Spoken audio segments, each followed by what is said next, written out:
Support comes from the Missouri Forest Products Association.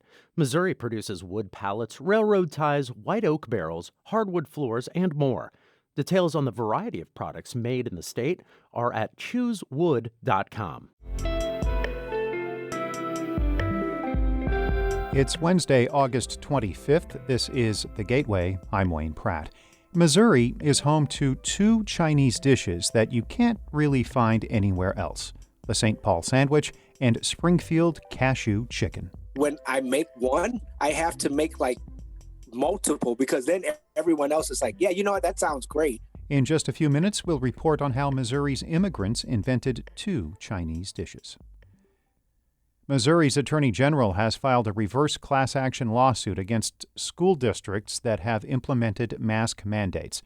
As St. Louis Public Radio's Sarah Kellogg reports, the legal action by Eric Schmitt comes as the new academic year has already started for many schools in the state. The lawsuit, filed against the Columbia Public School District as well as other schools that are, quote, similarly situated, claims mask mandates are, quote, arbitrary, and parents should be able to decide whether their children will wear masks. Schmitt wants to prevent schools from mandating masks.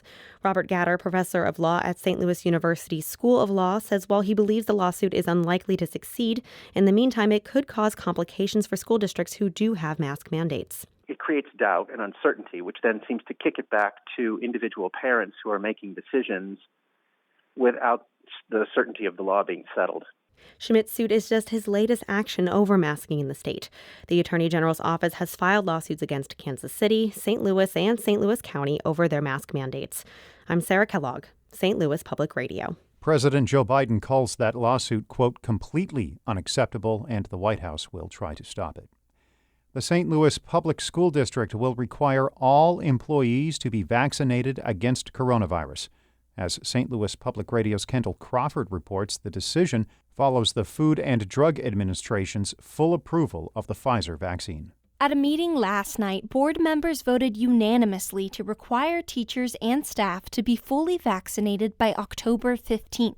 Superintendent Calvin Adams says the mandate will serve to not only protect unvaccinated students, but all teachers. And this is an extra precaution to say we want you in front of students, we need you in front of students, but we also need you to take care of yourself. Staff members can request exemptions to the mandate based off disability, religion, or medical issues.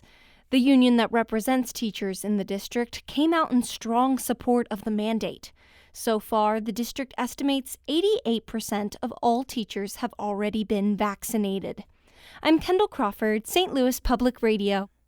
Afghan refugees have started arriving in the region. An interpreter who uses the name Zizi to protect family members still in Afghanistan is among the first to arrive. She worked directly with U.S. military members like Navy Lieutenant Alan Nash. Speaking on St. Louis on the Air, Nash says Zizi's work allowed American soldiers to better understand their mission. They don't always have the opportunity to know the people they're serving, they're helping. Zizi brought that to us. She brought her story to us. She personalized what we were fighting for. Zizi will be staying with Nash and his family as she begins a new life in St. Louis. A St. Louis Democratic lawmaker is optimistic Missouri will expand absentee voting. Missouri is one of the few states requiring someone to check off a specific reason for voting absentee, such as being out of town or incapacitated. There's no way for election officials to enforce that, prompting bipartisan calls to establish a no-excuse absentee system. State Representative Donna Behringer is optimistic a new system can make it past the finish line. Well, that's going to be part of the bill that's going to be introduced at the beginning of the year when we go back in session. And that's in there, which is 3 weeks, no excuse, absentee in-person voting.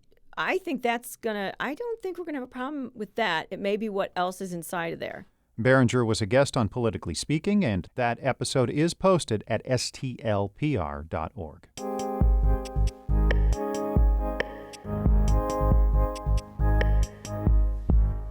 Missouri can claim the creation of two iconic Chinese dishes, but they are more than just local curiosities.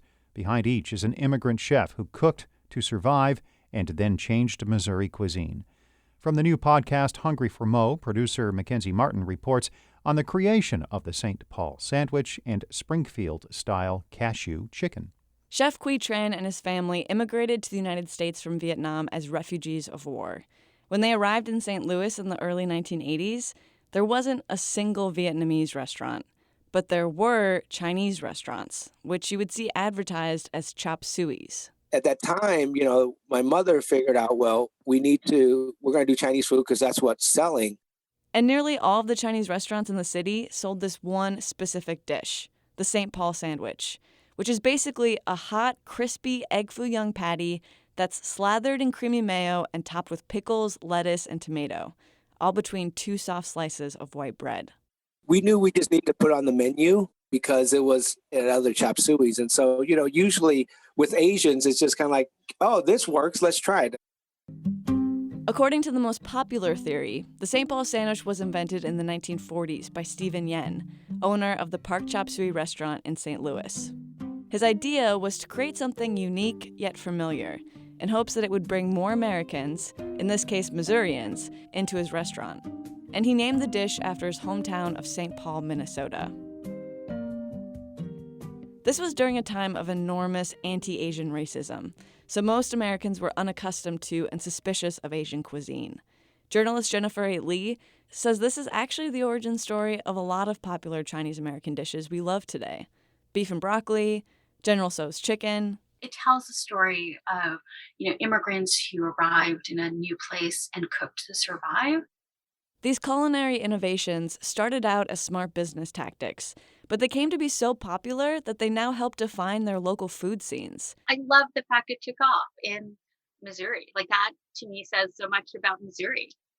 Quy Tran and his family did eventually add Vietnamese dishes to the menu at their restaurant My Lee, but the St. Paul sandwich never left. In fact, it's still sold all over St. Louis, 8 decades after its creation. When I make one, I have to make like multiple because then everyone else is like, yeah, you know what? That sounds great. This fusion of cultures helped bring about another Chinese American dish in Missouri, Springfield-style cashew chicken.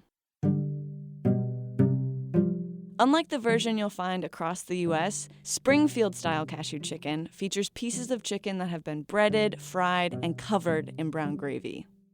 Chinese-American chef David Leong invented the dish in Springfield, Missouri in the 1960s. It was a twist on the American fried chicken he saw around town. He never started out to be an innovator. He was basically just trying to make a living for his family. He came to the United States with only $2 in his pocket. At the time, a lot of people were afraid to try Chinese food because they just weren't that familiar with it. Ling Leong, the son of David Leong, says his dad faced harassment when he first arrived in Springfield. But when David Leong introduced cashew chicken, the dish was an immediate hit. He had some people from City Hall come in to eat, and he gave them some samples of it, and they loved it so much that the next day they brought the entire crew from City Hall to come in and eat. He never envisioned that one dish that he would make just to, help bring in business would become that popular. David Leong died a year ago, 1 month shy of his 100th birthday. But you can still taste his original recipe at Leong's Asian Diner, the restaurant run by his family. And to this day, you'd be hard-pressed to find any Chinese restaurant within 50 miles of Springfield that doesn't have cashew chicken on their menu. I'm Mackenzie Martin.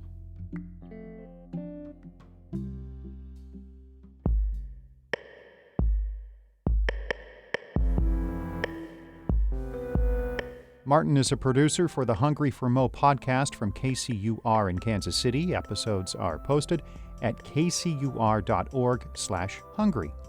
Shula Newman is the executive editor of St. Louis Public Radio. Music by Ryan McNeely of Adult Fur. I'm Wayne Pratt. This has been The Gateway.